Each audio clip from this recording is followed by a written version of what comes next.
¿Cuántos dicen amén? Gloria a Dios. Bueno, antes de iniciar, vamos a poner este tiempo en las manos de Dios también, para que Él sea el que abra nuestra mente, nuestro corazón, para poder recibir ese maná del cielo, ¿no? Amén. Vamos a orar. Amado Padre, en esta mañana, Dios mío, te damos gracias por permitirnos, Dios, alabarte, por permitirnos, Dios, o bendecirte, por poder, Dios mío, expresar a través de las alabanzas toda esa gratitud, Dios, que hay en nuestro corazón, nuestro reconocimiento, Señor, a usted por lo bueno, por lo maravilloso, por lo tan misericordioso que usted ha sido con cada uno de nosotros. Ahora, asimismo, queremos presentar este tiempo en tus manos, Señor, de principio a fin, que tú tomes control de mi vida primeramente y de la vida de cada uno de mis hermanos. Que tu Santo Espíritu, Dios, lleve esta palabra hasta lo más profundo de sus corazones, Padre. Que esta palabra quede sembrada para que, Señor amado, a su debido tiempo, Señor, germine y dé el fruto deseado por usted, Padre. Nos ponemos en tus manos y desde ya, Dios mío, te damos gracias por todo. En el nombre de Jesús. Amén. Amén. Bien, sean bienvenidos todos ustedes a esta prédica, a esta enseñanza. También damos la bienvenida a las personas que nos están viendo a través de del internet, ¿no? Del Facebook o de la red social que estén conectados. Bien, en esta mañana vamos a abrir nuestras Biblias en el libro a los Romanos, capítulo número 6. Vamos a leer dos versículos. El versículo 5 y el versículo 6 del capítulo 6 de Romanos. No sé si se entendió. Romanos, capítulo 6, versículos 5 y 6. Dice así la santa y bendita palabra. Quiero que todos tomen sus asientos. Dice: porque si fuimos plantados juntamente con Él en la semejanza de su muerte, así también lo seremos en la de su resurrección.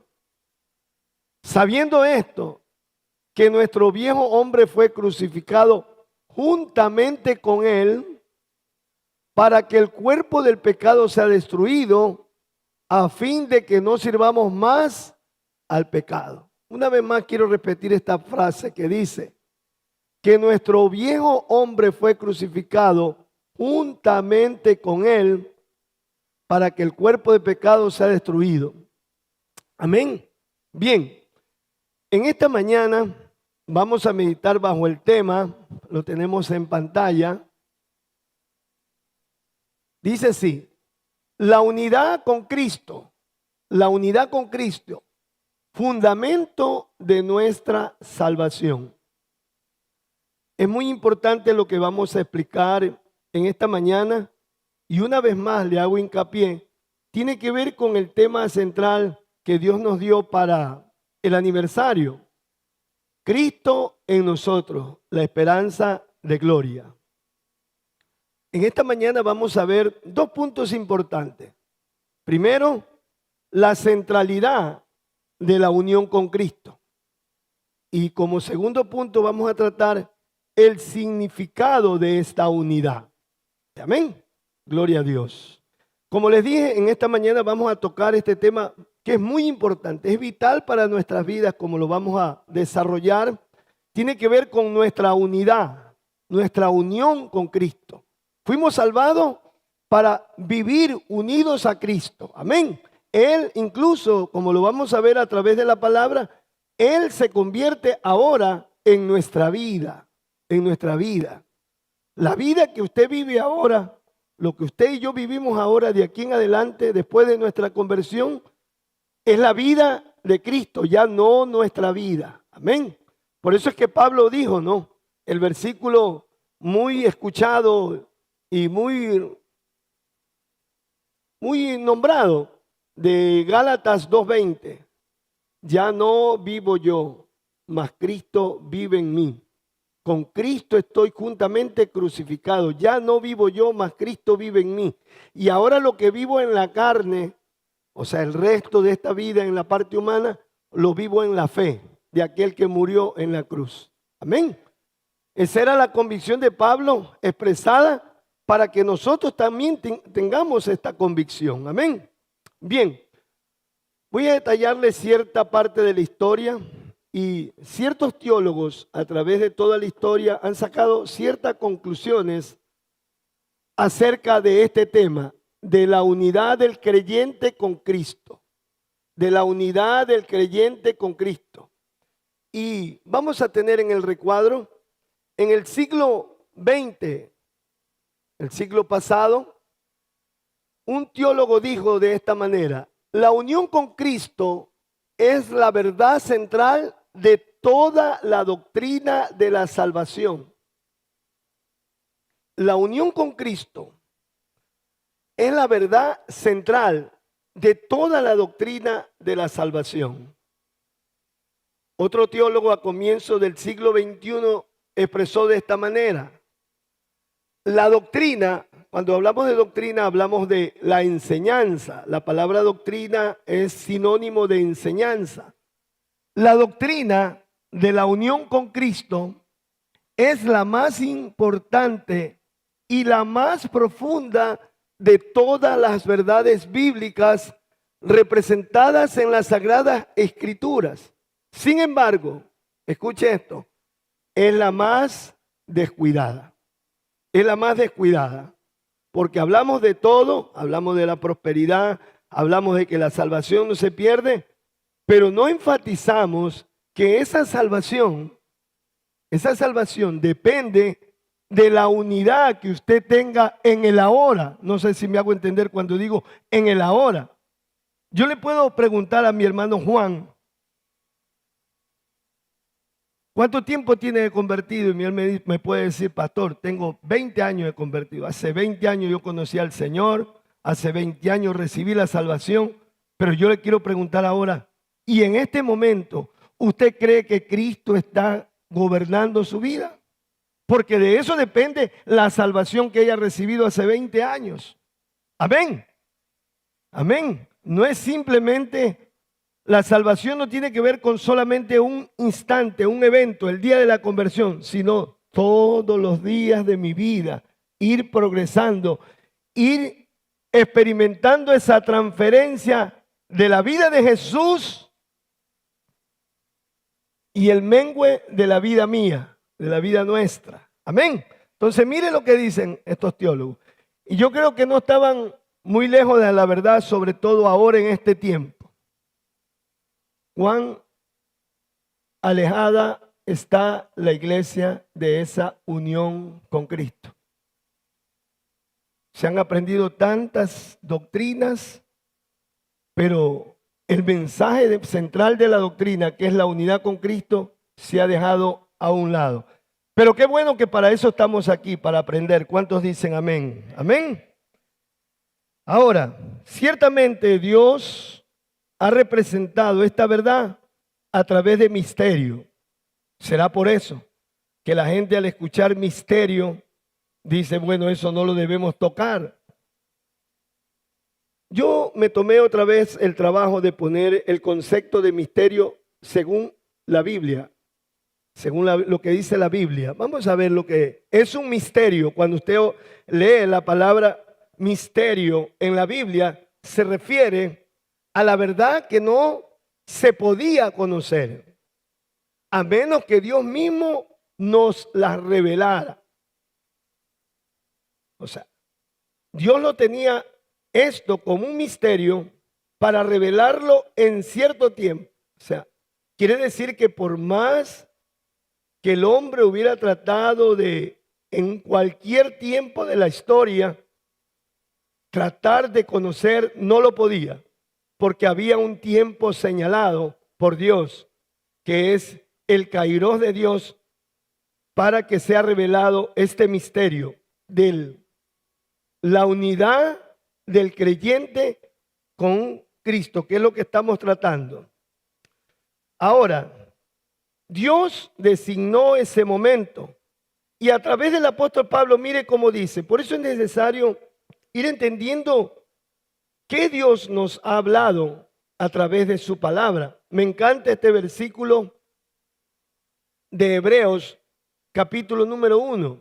Dice así: Dios, habiendo hablado en otros tiempos a través de nuestros padres, Dios habiendo hablado en otros tiempos a nuestros padres a través de los profetas, o sea, Dios vino hablando a través de los profetas, pero ahora ha hablado y está hablando a través de Cristo. Ciertamente cuando Él estuvo aquí, pero sigue hablándonos a través de su palabra, porque Cristo es la palabra. Amén. Él es la verdad, Él es la vida, Él es el camino. Amén.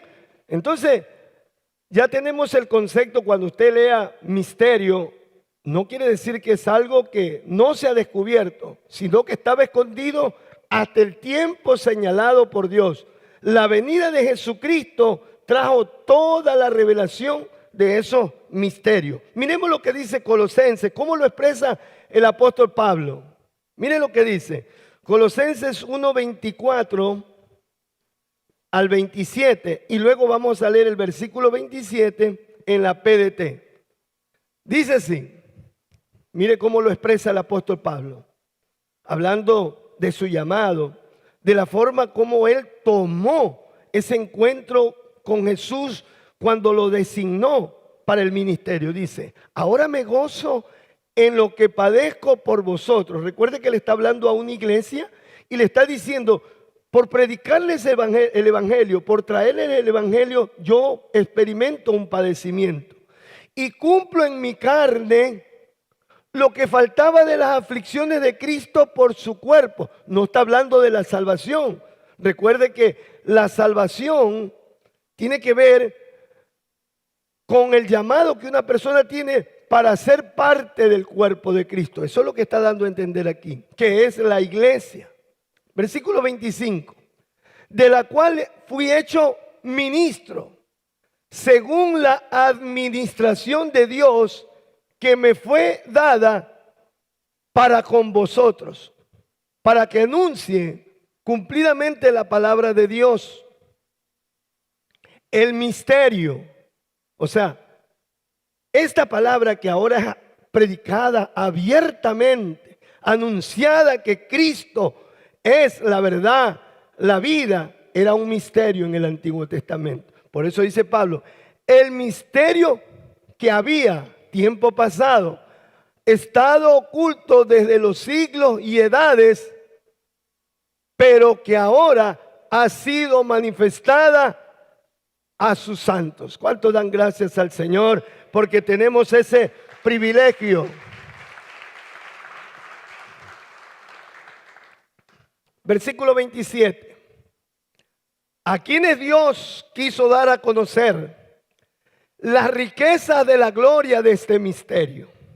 Mire cómo la Biblia lo presenta, que hay una riqueza.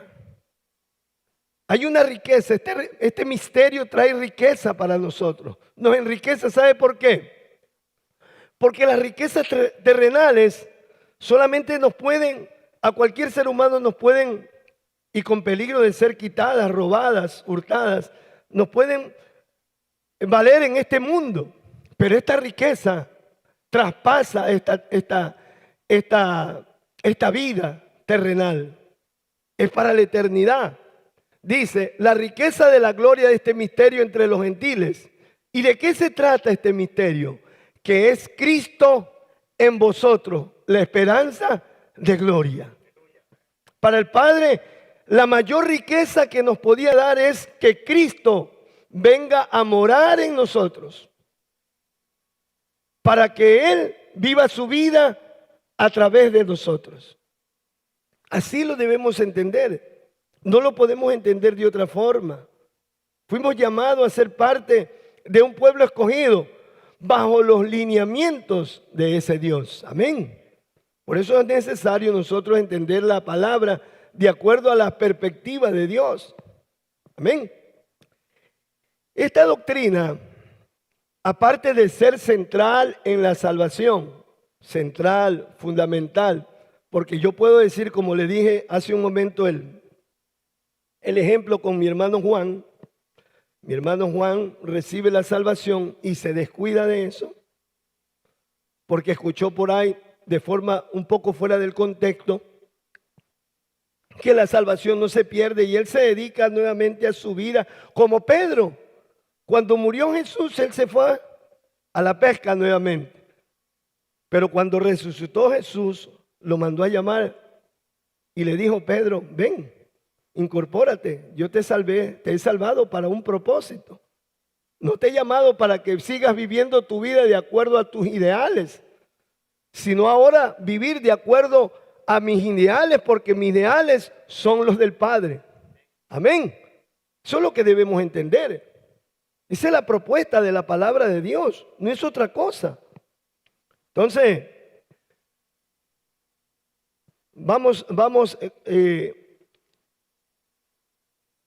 esta doctrina, como dije, aparte de ser central en la salvación, es fundamental en la vida práctica de todo creyente. Yo no me puedo despreocupar de la vida de Cristo morando en mí. Si no tenemos esta idea central de esta doctrina, no vamos a entender nuestra salvación, porque por eso es que muchos no saben lo que han obtenido. Puede ser que usted inconscientemente, el diablo cavile en su mente, si sabe lo que es cavilar, ¿no? Está ahí poniendo pensamientos y a veces el diablo los pone, de hecho es así, en primera persona, como que nosotros pensamos, pero es el enemigo trabajando ahí en nuestra mente. Y puede ser que en algún momento usted y yo podamos decir, de hecho creo que a todos nos ha venido esa idea, después de todo, ¿de qué me vale ser salvo? ¿De qué me vale ser salvo? Porque sigo teniendo las mismas aflicciones que tiene todo el mundo. Es más, yo veo a mi vecino, fulano de tal, que no es cristiano, ni siquiera se preocupa de las cosas de Dios, y mírelo cómo prospera. Porque no entendemos que nuestra salvación tiene que ver con la unión con Cristo. Amén. Entonces aquí estamos para aprender eso, para meditar profundamente en esto, ¿no? Central en el respecto en que todo circula a su alrededor. Todo circula a su alrededor. Entonces el primer punto que vamos a tratar es la centralidad de nuestra unión con Cristo. Vamos a ver algunos puntos que tienen que ver, o vamos a ver algunos subpuntos que tienen que ver con este punto principal. ¿De qué depende la centralidad de la unión con Cristo? Regularmente usted cuando lee la Biblia y una palabra suena repetida, yo no sé si usted se ha dado cuenta, que incluso en un párrafo se repite una palabra 2 y 3 veces, o muchas veces un concepto se repite 2 y 3 veces en un capítulo. Quiere decir que ahí está la parte principal, el tema central. Entonces, tengo un recuadro. En las 13 cartas, ¿me le puede bajar un poquito el volumen de esto de aquí? Tengo un chillido aquí. En las 13 cartas escritas por el apóstol Pablo en el Nuevo Testamento, escuche esto, aparecen 164 veces la expresión en Cristo, con Cristo, en Él, en el Señor. Quiere decir que este tema de estar en Cristo, con Cristo, en el Señor, en Él, es el fundamento de nuestra salvación. Recuerde que el Espíritu Santo inspiraba a los autores de los libros, en este caso Pablo. Él no puso por poner, fue una inspiración la que él escribió. Entonces, mire, tanto es así que aparecen 164 veces en los 13 libros y 26 veces en las epístolas de Juan. Recuerde que Juan tiene una carta y 3 epístola. A ver, primera, segunda y tercera de Juan. Y la carta de Juan.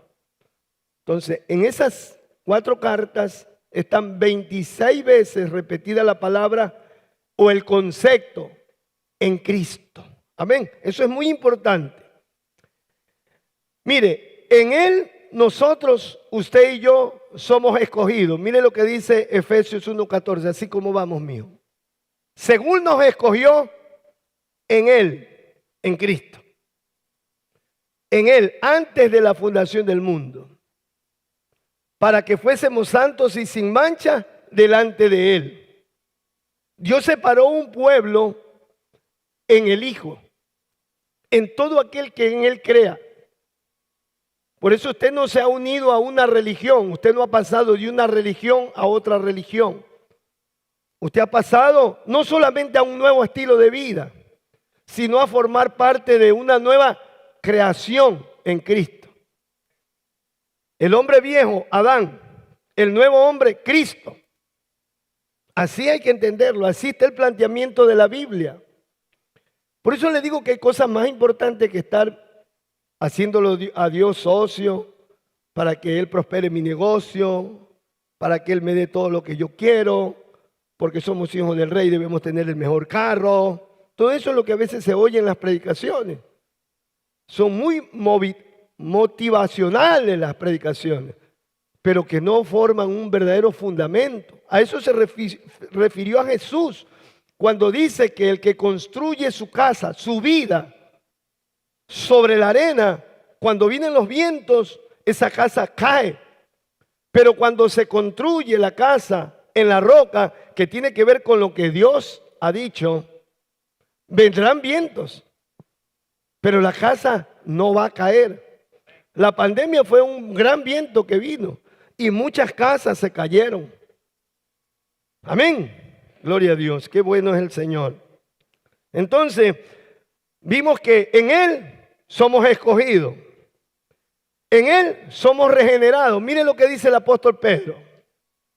Bendito el Dios y Padre de nuestro Señor Jesucristo, que según su grande misericordia nos hizo renacer. Regenerar tiene que ver con un nuevo nacimiento. Para una esperanza viva.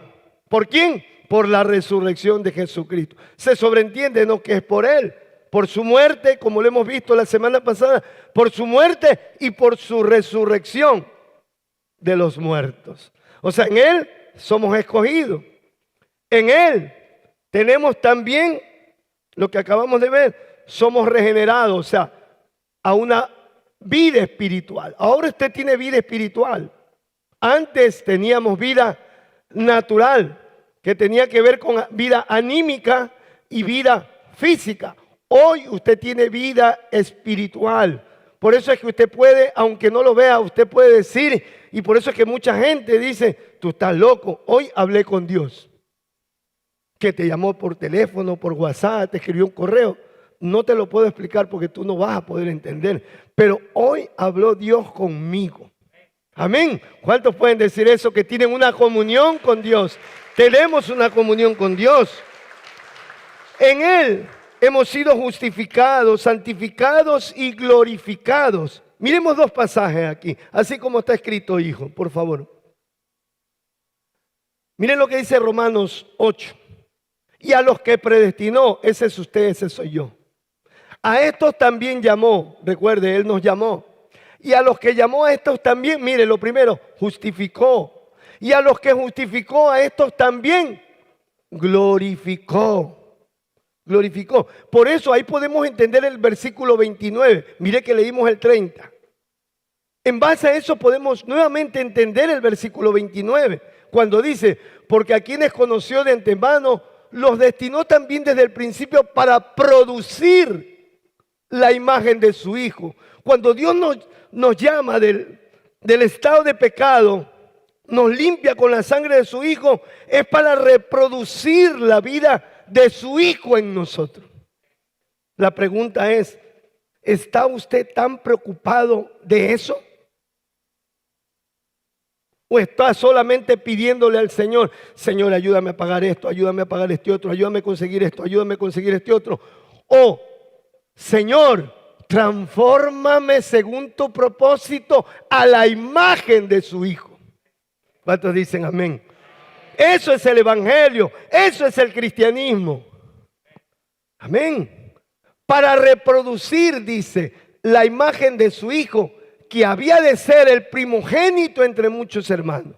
Adán fue el primogénito de esta generación humana, natural, caída. Cristo es la cabeza, el primogénito quiere decir el primero de esta nueva generación levantada y glorificada por la preciosa sangre de Cristo, por voluntad del Padre.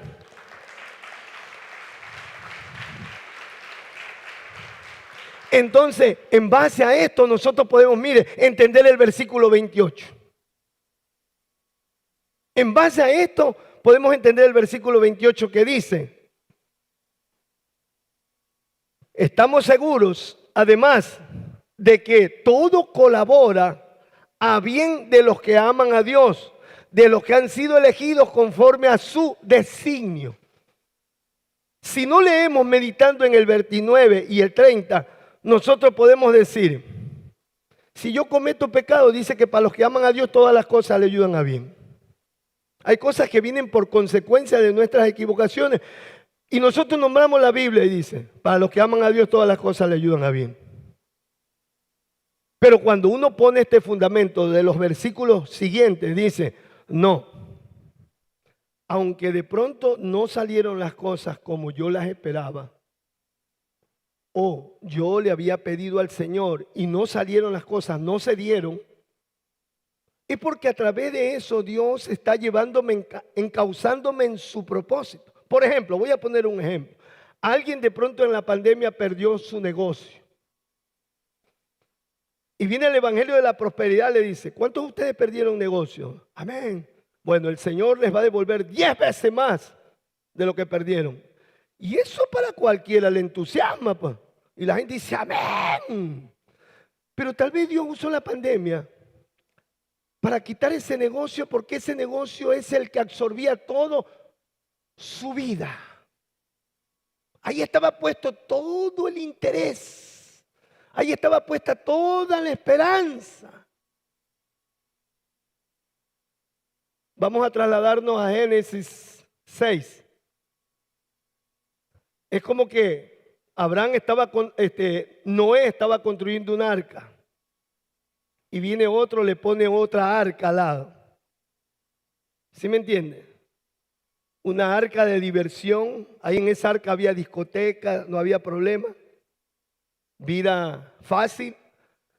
Entonces la gente fácil que no entraba en el arca es ni más ni menos. Entonces Dios en su misericordia nos quita esa arca para que nos centremos en el arca que Él ha propuesto. No sé si me di a entender con ese ejemplo. Entonces, si se da cuenta que nada tiene que ver con los ofrecimientos que le hace un predicador. Lo que te quitó el diablo, 10 veces te lo da el Señor. Porque así no opera el Señor. El Señor va cumpliendo su designio en su vida. Si no, lea la historia de Jacob, que se convirtió en Israel. Y en el capítulo 28, si bien no me equivoco, del libro de Génesis, Dios le dice a Jacob, que se convirtió en Israel, no te dejaré hasta que cumpla mi propósito en ti. Y todo esto lo hizo Dios, el Padre. Y todo esto lo hizo Dios, el Padre. Por ejemplo, Dios es Jesús es la vid y nosotros las ramas. ¿Cuántos entienden eso? Él es la cabeza y nosotros los miembros de su cuerpo. Él es la piedra angular y nosotros somos los que conformamos el edificio. Él es el esposo y nosotros la esposa. Por eso nosotros tenemos que anhelar estar unidos a Él. Juan Calvino, un teólogo de la Reforma, dijo de esta manera: para ser beneficiarios de los bienes del Hijo, grábese esto, para ser beneficiarios de los bienes del Hijo, tenemos que ser de Él. Y Él debe habitar en nosotros. Ahora, no se trata de habitar como cuando usted lleva a un huésped y le dice, quédate en la sala y de ahí no te muevas. Cuando dice habitar, es que Él comience a tomar control y dominio de todas las áreas de nuestra vida. Amén. Dice, Él tiene que habitar en nosotros. Nada de lo que Él posee es nuestro mientras no seamos uno en Cristo. O sea, miren lo que miren lo que Dios nos está planteando en este día a través de esta enseñanza para cada uno de nosotros, sus hijos. De que hoy usted ponga como un objetivo en su vida diaria, pedirle a Dios, Señor, a través de tu Santo Espíritu, hazme uno con tu Hijo. Es lo que el apóstol Pablo, lea Filipenses 3, del versículo 7, si no me equivoco, hasta el 10. Esto lo vamos a ir desarrollando, pero le voy adelantando para que usted se interese. Usted se va a dar cuenta. Si yo digo, lea esto y usted anota. Pero si yo digo, lea esto, ¿acaso tengo tiempo yo? Esto es lo que le da vida a usted. No es un negocio. No es un negocio. Ser próspero no es motivo de evaluarnos que estamos bien, porque la Biblia mismo dice que Dios hace salir el sol para buenos y para malos. Hace llover, ese es un símbolo de prosperidad. Hace llover para ricos y para pobres. Amén. Entonces, mire, veamos otra cosa. Todas las promesas y bendiciones que recibimos de parte de Dios son únicamente por el hecho de estar unidos a Cristo por la fe. Y usted sabe que la fe es una vida diaria. De nada, incluso por esto, de nada podemos jactarnos. Mire lo que dice 1 Corintios 30 y 31.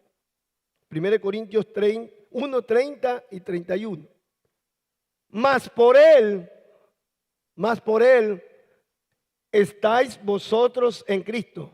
Yo no sé si usted, no lo lea tan rápido, por favor, entienda el enunciado. Ahí está hablando en cambio de Dios el Padre. Mas por Él estamos en Cristo, porque fue el plan de Él, el propósito de Él. Mas por Él estáis vosotros en Cristo Jesús, el cual nos ha hecho por Dios sabiduría. Si ve que ahora usted puede profesar sabiduría, pero usted tiene que tener cuidado que esa sabiduría no es suya. Es Dios que se la ha dado. Sabiduría, justificación. Podemos decir que somos justos delante de Dios, no porque no nos equivocamos, no porque incluso no pecamos, sino porque Él, la presencia de Él en nosotros nos justifica. Él nos ha hecho santificación.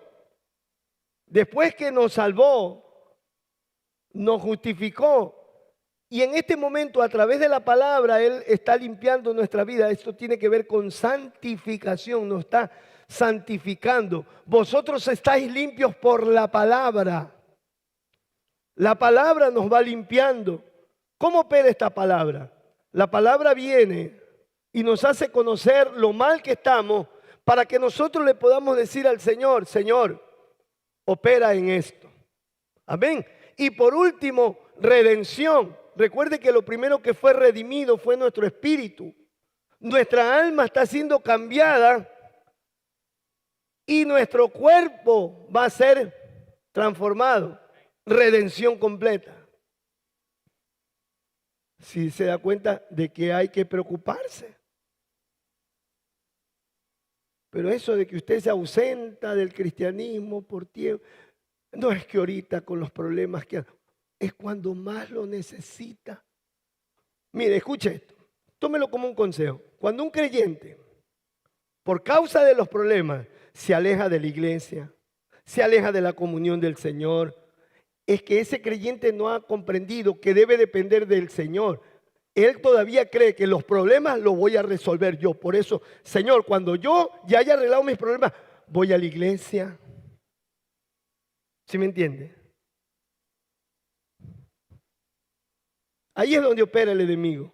Cuando usted está en problemas es cuando más necesita estar ligado al cuerpo de Cristo. Por la voluntad del Padre, decía el versículo, estamos en Cristo. Y por causa de Cristo es que disfrutamos de todas las bendiciones del Padre.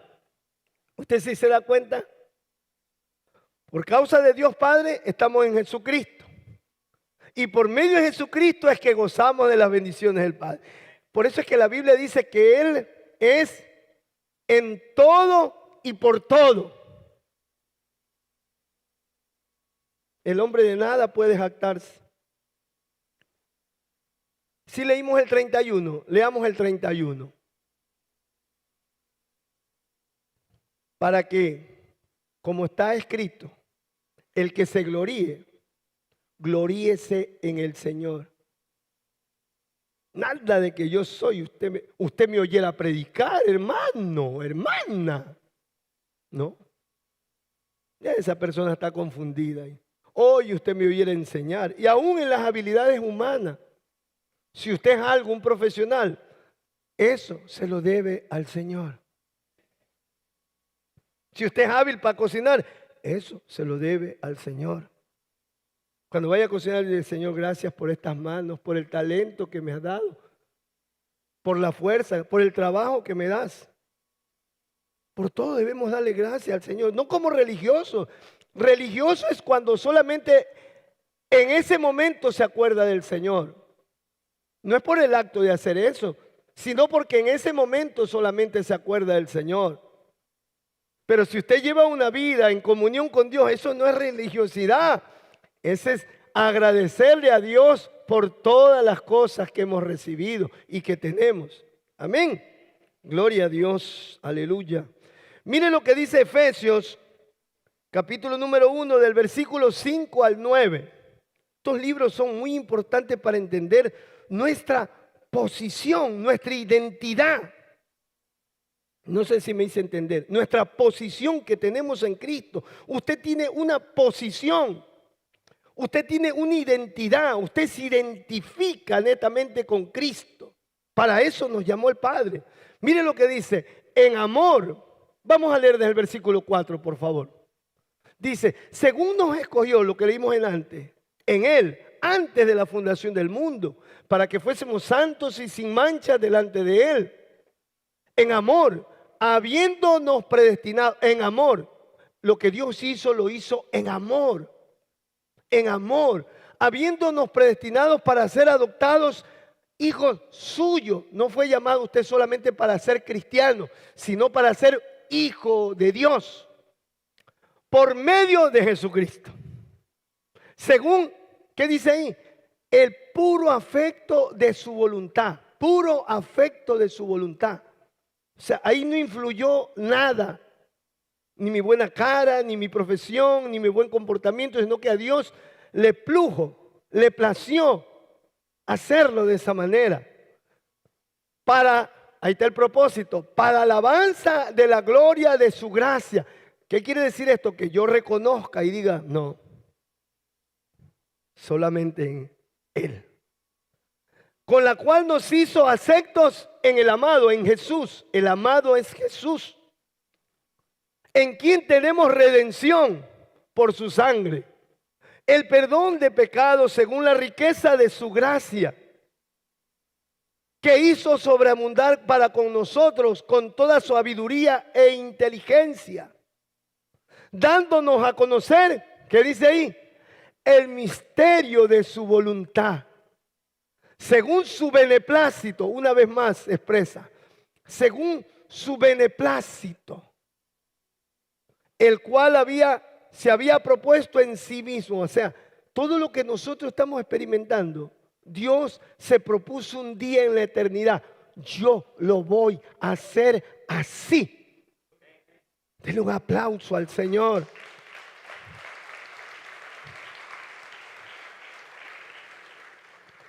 Desde el momento de la conversión, escuche esto, desde el momento de la conversión, por eso es muy importante que usted defina si se ha convertido o no. Porque usted puede ser un oyente nada más.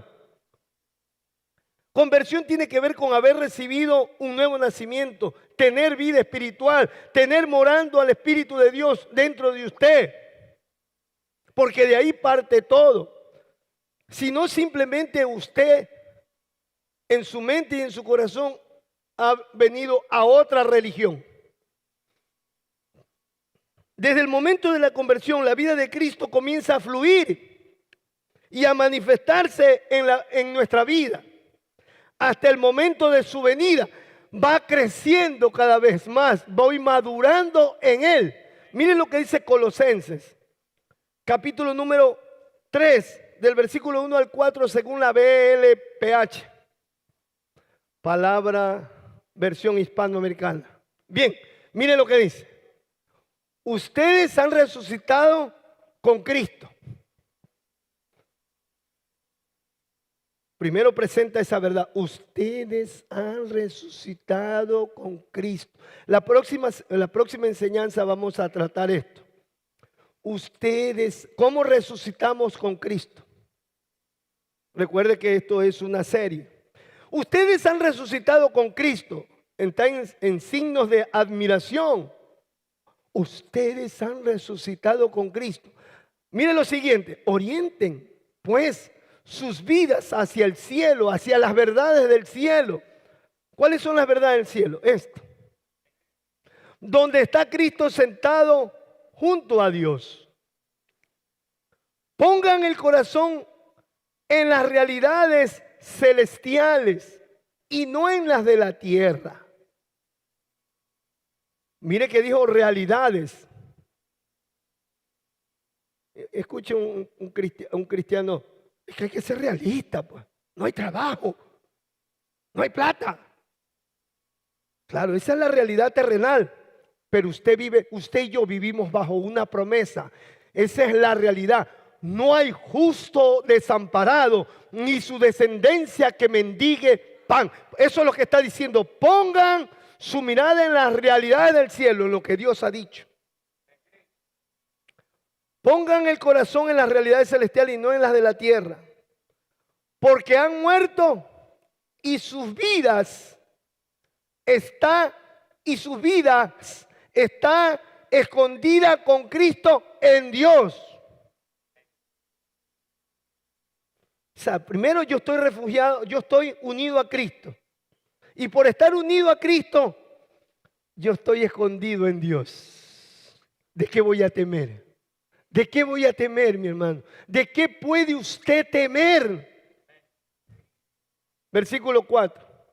Cuando Cristo, mire lo que dice Pablo, cuando Cristo, la vida de ustedes, en otras palabras, porque Cristo es la vida de ustedes, Cristo, la vida de ustedes, se manifieste en su venida, también ustedes aparecerán llenos de gloria junto a Él.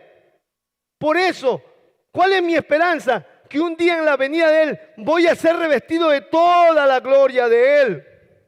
Yo no sé si a eso a usted, si le dijera, mi hermano, el diablo te va a dar lo que te robó el diablo y Dios te va a dar un carro, una casa, estuvieran diciendo amén. Pero como digo verdades espirituales, nadie dice amén. Dele un aplauso al Señor.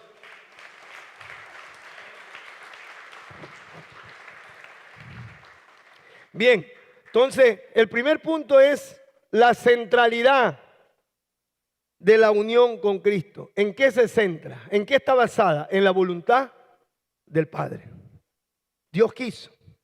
Fue voluntad del Padre que usted y yo estemos unidos a Cristo, dependientes de Él, avivados por Él, por la vida de Él. Esa es la centralidad.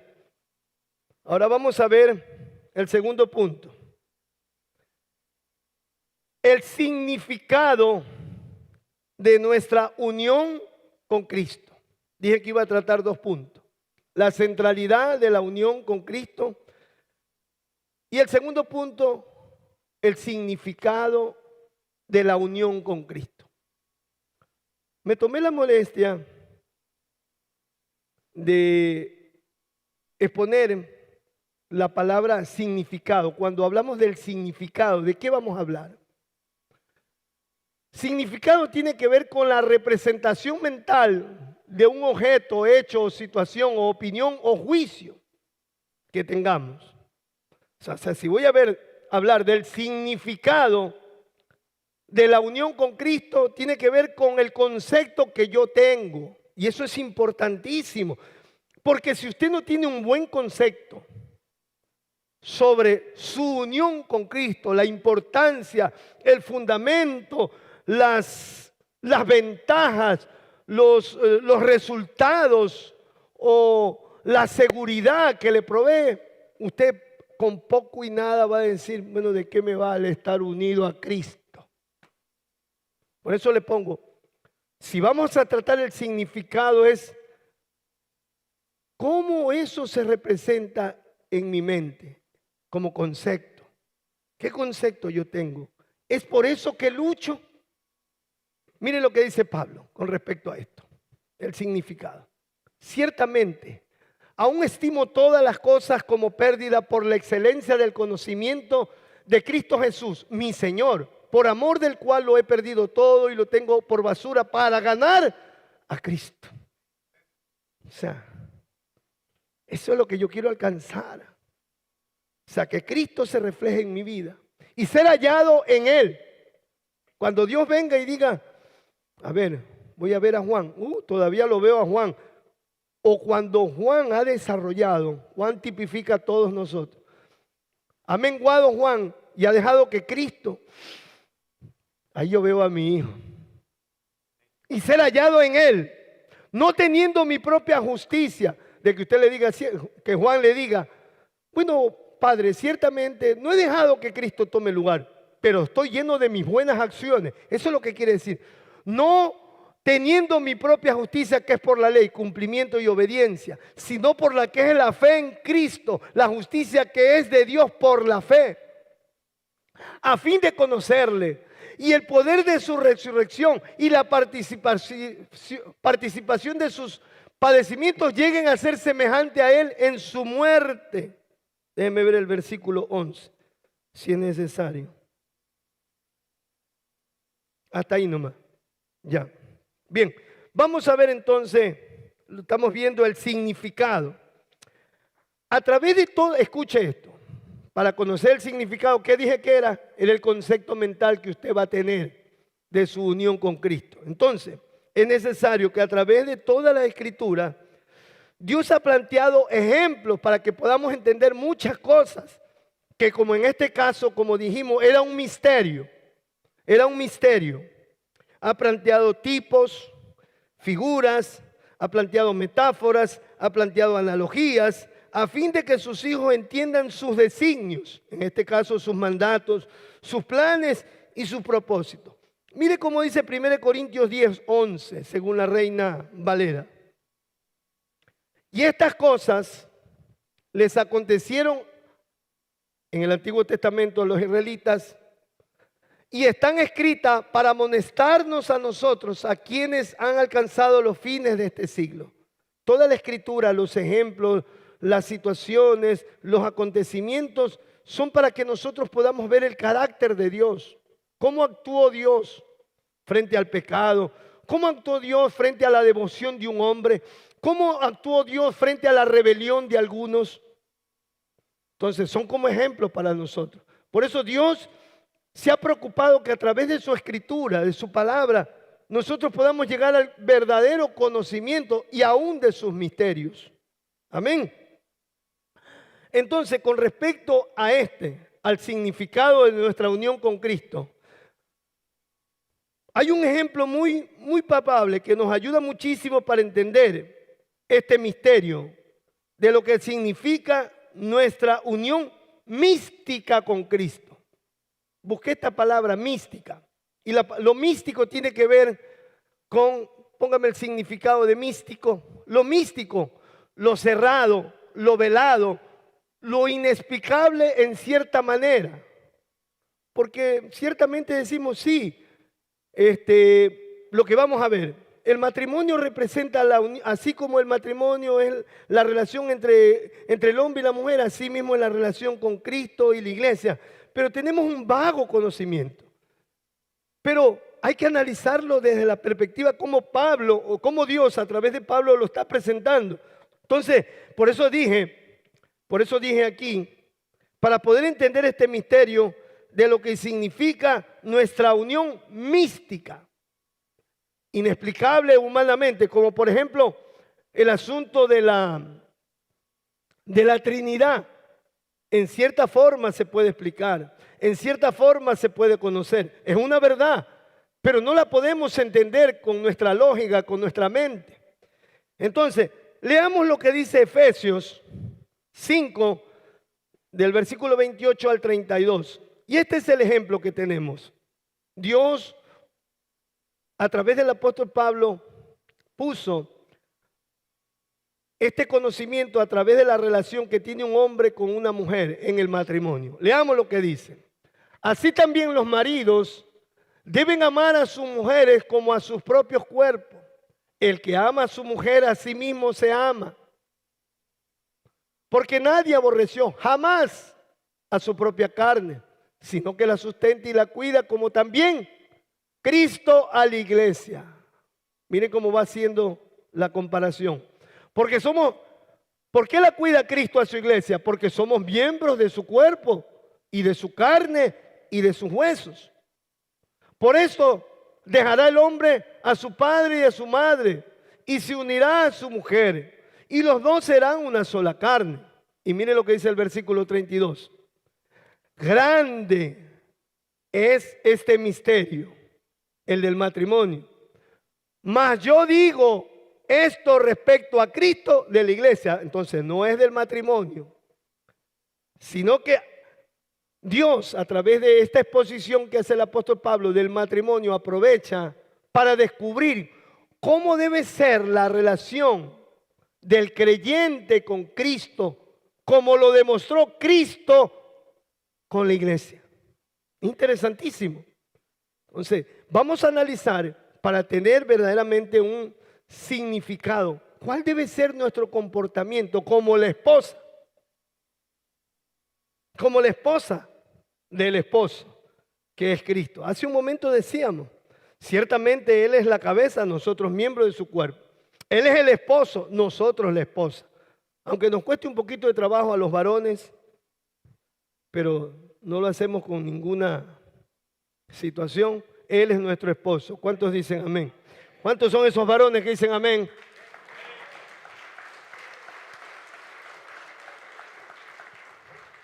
Gloria a Dios. Bien, vamos al versículo 28. Aquí hay una primera palabra. Pablo viene haciendo esta exposición. Por motivo de tiempo no tengo todo el tiempo. Pero en el versículo 21, si no me equivoco, Pablo dice: sométanse el uno al otro en el temor al Señor. En otras palabras, esto se va a aplicar verdaderamente si una persona está dispuesta a someterse, no el uno al otro, sino el uno al otro en el temor al Señor, o sea, lo que como Dios lo establece. Y de hecho el matrimonio es eso. No, el problema sucede porque, le digo porque soy un hombre que tengo voy a cumplir 43 años de casado, de felizmente casado, 43 años. Gloria a Dios, no. Y todavía hay circunstancias en que tenemos conflicto con mi esposa. Pero en base a esta verdad lo solucionamos. Porque un día, hace unos años atrás, leímos ese pasaje y dijimos, mira, creo que Dios nos está diciendo a los dos, de que no es tu verdad ni mi verdad, sino la que Él ha establecido. No es la forma como tú quieres, ni la forma como de pronto yo te la quiero imponer, sino como Él lo ha establecido. Entonces, ahí se soluciona todo. Por eso dice, sométanse el uno al otro en el temor al Señor. Sí sabe que el mundo hace la primera parte. Hoy, de hecho, los matrimonios se manejan así. Sométanse el uno al otro. Se casan y dicen, bueno, mijo, la esposa con el esposo dice, mire, tú haces lo que te dé la gana, a mí también me dejas hacer lo que me da la gana. Tú con tu sueldo, tú trabajas, tú te mantienes, yo también. Incluso tú puedes tener por ahí tus amores, no te metas conmigo, se están sometiendo el uno al otro. Pero lo que la Biblia establece para que todo sea un orden, sométanse el uno al otro en el temor al Señor. De eso somos nosotros. ¿Cuántos alabamos al Señor? Entonces, mire,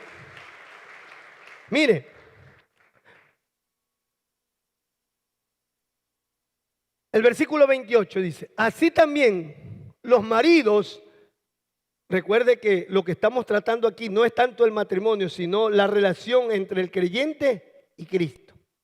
Pero vamos a ver cómo Dios lo planteó por el ejemplo o por el concepto de matrimonio.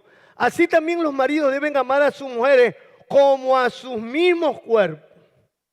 Ahora, yo quiero que usted vea qué es lo que quiere decir, porque no es algo, sí, de hecho lo puse ahí, ese como a sus mismos cuerpos, no es algo comparativo, sino explicativo. No es algo comparativo, sino explicativo. Veamos lo que dice lo siguiente. Veamos. No se trata de que Dios dice, ama a tu esposa tal como amas tu propio cuerpo. Claro que suena bien también, ¿no? Bueno, yo la voy a amar como yo me amaría. Pero va más allá esto. Esto se saca cuando uno va al original de la palabra. ¿Qué quiere decir esa palabra? Se trata de que deben amar a sus esposas, o sea, en este caso Rafael debe amar a su esposa porque esta es su propio cuerpo. Omar debe amar a su esposa Damari porque es su propio cuerpo. Mire que va más allá. Esto a mí me habló. Ciertamente cuando la mujer hace algo que a uno no le gusta, da coraje. Pero me tomo la pastilla del Señor, la palabra. Es mi cuerpo.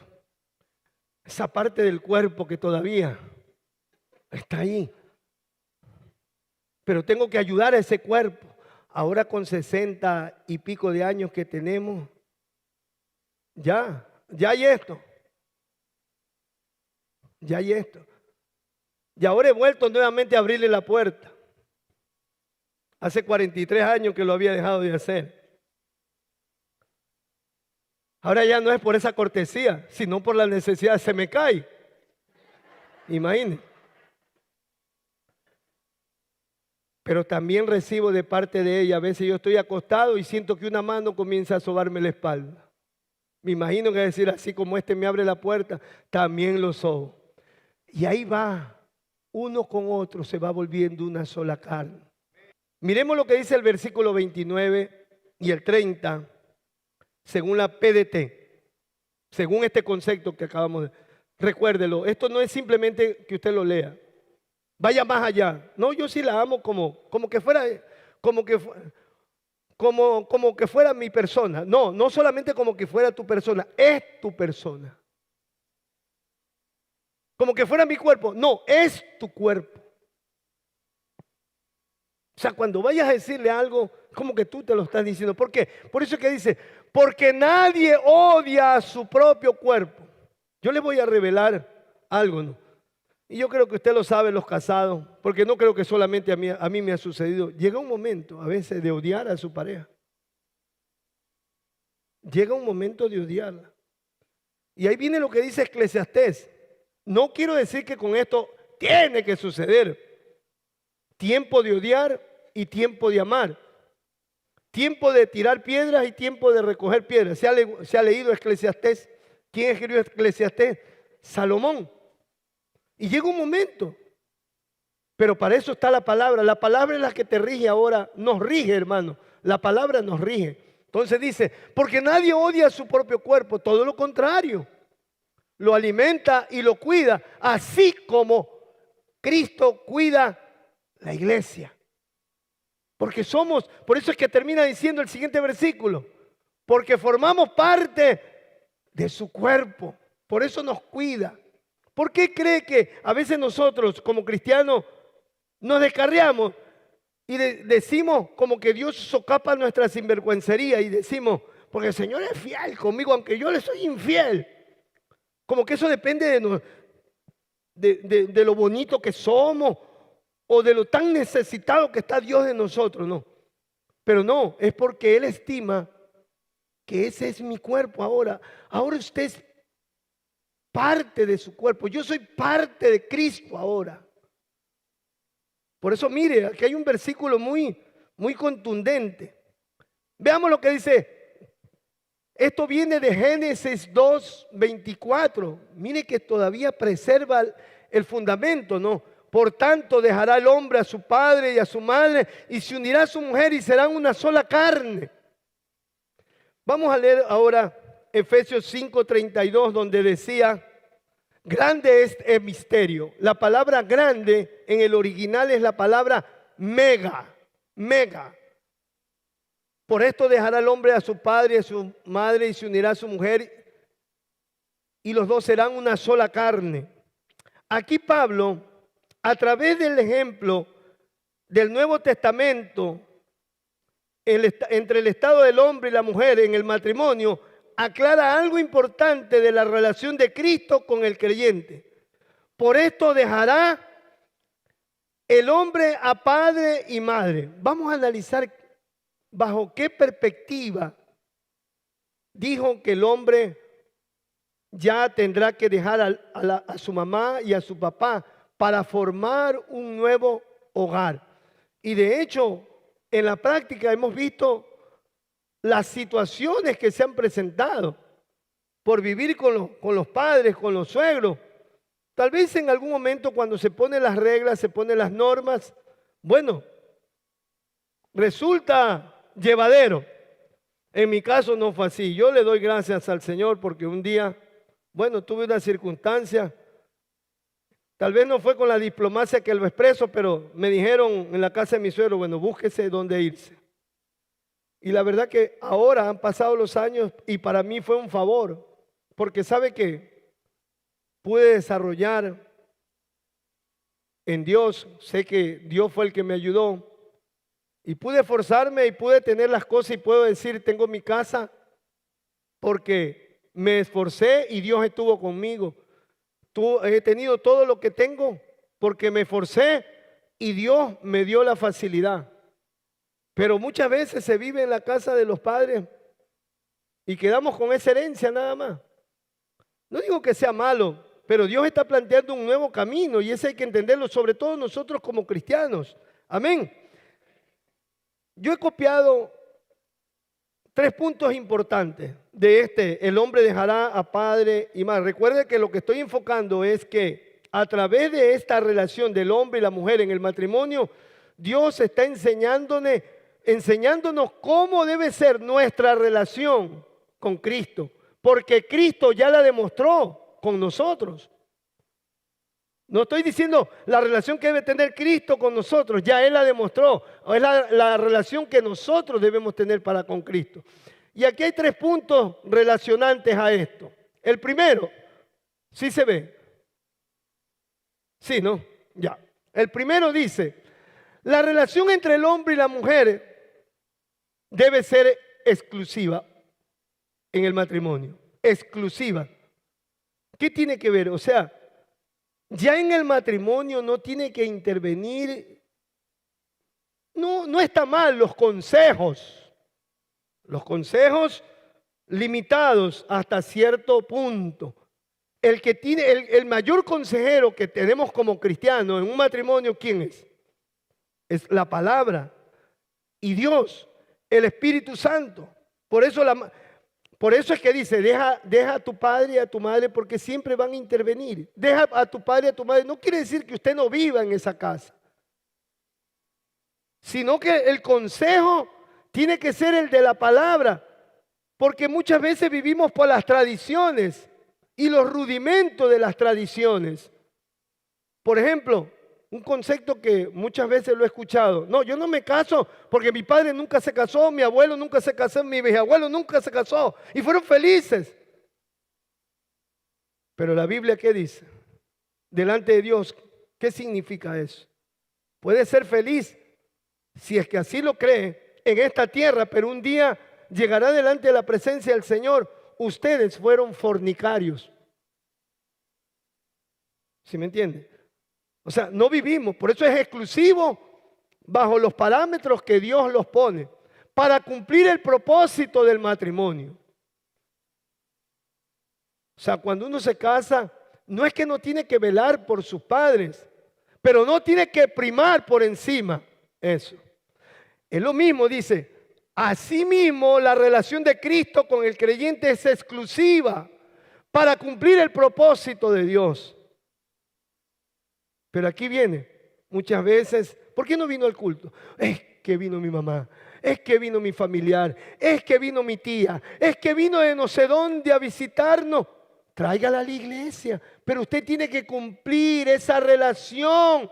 Por eso Dios lo llamó a un matrimonio con Cristo.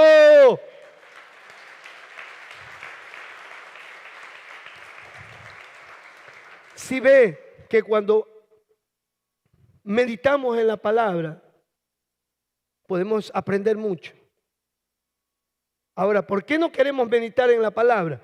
Porque queremos seguir viviendo, entre comillas, en nuestra ignorancia, para hacer lo que nos gusta hacer y llevar nuestra vida como quisiéramos. Amén. Lo segundo, lo primero que la relación es exclusiva. Jesús lo dijo. Espérate un ratito. Jesús lo dijo. ¿Se acuerda cuando dijo, vino el discípulo a carrera? De esos discípulos que son cepillos. Ahí viene el papá, la mamá y los hermanos de Jesús vienen. Le voy a decir al maestro, lo voy a interrumpir porque yo sé que la noticia que le traigo fue: maestro, tu mamá y tus hermanos están afuera, deja eso ahí, la reunión que están. Y él aprovecha, más vale en aclarar algo. A ver, ¿quién es mi madre? ¿Quiénes son mis hermanos? ¿No son todos los que hacen la voluntad de mi Padre que está en los cielos? Esto es exclusivo. Esto es exclusivo. Suena duro, pero ahora su familia en la sangre, sí, son su familia en la sangre, pero estos en la fe son nuestros verdaderos hermanos, aunque nos duela, aunque no querramos ver así, pero así lo pone Dios. Sé que esto suena duro para algunos, sobre todo para los que recién empiezan. Después de los años oigo el testimonio. Si yo me ponía brava cuando oía eso. No, si a mí me molestaba cuando yo escuchaba eso. Pero después el Espíritu Santo va obrando en la persona y le va diciendo, no, es que esos son los preceptos del Padre en esta nueva creación. Segundo, la relación del hombre y la mujer es de compromiso. El primer compromiso que usted tiene no es con sus amigos, con sus familiares, con sus vecinos. ¿Es con quién? En su hogar, con su esposa. Ayer vi una película en Netflix. Estaba llorando. Claro que hay que entender que la mente es una, pero el mensaje que dieron es bueno. Creo que se llama La Familia, algo así se llama. Muy buena la película. El hombre era metido tanto en el negocio que tuvo que llegarle la enfermedad al hijo, leucemia, creo que es la sangre. Y ahí el hombre lo terminaron despidiendo del trabajo. Y el hombre instauró su propio negocio en su casa y pudo tener esa relación con su hijo. Su hijo se sanó. Muy bueno el mensaje. Y eso es lo que sucede muchas veces. Nos metemos tanto en el negocio, pero el compromiso primero, Dios te va a pedir, después de la salvación tuya, te va a pedir cuenta por su familia, por sus hijos. El diseño de Dios es la familia es el diseño de Dios. ¿Por qué cree que ha sido tan atacada la familia, el matrimonio? Por eso, dice, asimismo el creyente debe comprometerse con Cristo para construir el reino del Padre. Juan 15, del 4 al 8. Miremos lo que dice. Permaneced en mí, dijo Jesús, y yo en vosotros. Como el pámpano no puede llevar fruto por sí mismo si no permanece en la vid, así tampoco vosotros si no permaneces en mí. Yo soy la vid, vosotros los pámpanos. Pámpano es rama. El que permanece en mí y yo en él, este lleva mucho fruto. ¿Para quién? Para Dios. Porque separado de mí nada podéis hacer. El que en mí no permanece será echado fuera, escuche esto, como pámpano, y se secará, y lo recoge y lo echa en el fuego y arde en infierno. Si permanecéis en mí y mis palabras permanecen en vosotros, ahí pedid todo lo que quisieres y os lo será hecho. Los predicadores de la prosperidad cogen ese versículo. ¿Qué dice ahí? Pedid todo lo que quieres y lo recibiréis. Pero está hablando de un contexto. Se supone que este que pide conforme a la voluntad, porque la vida la recibe de Cristo. Versículo 8. En esto, ¿quién dice? Es glorificado mi Padre, en que llevéis fruto y seáis mis discípulos. Amén. Gloria a Dios. Lo tercero. La primera relación es exclusiva, es de compromiso. Y la tercera relación en el matrimonio, que identifica la relación que tiene que tener el creyente con Cristo, es de entrega. La relación del hombre y la mujer es de entrega. El uno para el otro, no es solamente una alabanza. ¿Se han escuchado la alabanza? El uno para el otro. Pero ¿lo pones en práctica? En todas las áreas de su vida. Por eso hay un versículo especial que dice hasta en el cuerpo. Cuando uno se casa con otra persona, el cuerpo del hombre le pertenece a la mujer y el cuerpo de la mujer le pertenece al hombre. Es una entrega total. Eso identifica cómo debe ser la entrega del creyente a Cristo. Por eso dice, asimismo, cuando el creyente se entrega a Cristo, viene a ser un espíritu con Él. Por eso mire, yo sí me gusta que usted medite en esto. 1 Corintios 6, 17 al 19. Por esto la fornicación está contra Dios mismo. No es que somos uno con Él. Pero el que se une al Señor, un espíritu es con Él. Huí pues de la fornicación. Cualquier otro pecado que el hombre cometa está fuera del cuerpo. Mas el que fornica contra su propio cuerpo peca. Contra su propio cuerpo, contra Cristo peca. Si yo fornico, peco contra Cristo. Porque soy de Cristo. Soy el cuerpo de Cristo. ¿O ignoráis que vuestro cuerpo es templo del Espíritu Santo, el cual está en vosotros, el cual tenéis de Dios y no sois vuestro? Hasta el 19. Sí. Ahora, dice, y se unirá. El versículo 31 creo que, una vez más. El versículo 31. Por esto el hombre dejará padre y madre y se unirá. El Espíritu me hizo ver esta palabra, unirá. Y serán una sola carne. El Espíritu me llevó a ver esta palabra, me la puso y serán. Entonces fui al diccionario y la palabra serán viene del griego esomaya. Y esto está en primera persona del singular, en tiempo futuro indicativo. Y tiene que ver con seré, sería, llegaré a ser o estaré. Con esto Dios está expresando el propósito de que así como a través del mandamiento es que el hombre y la mujer lleguen a ser uno,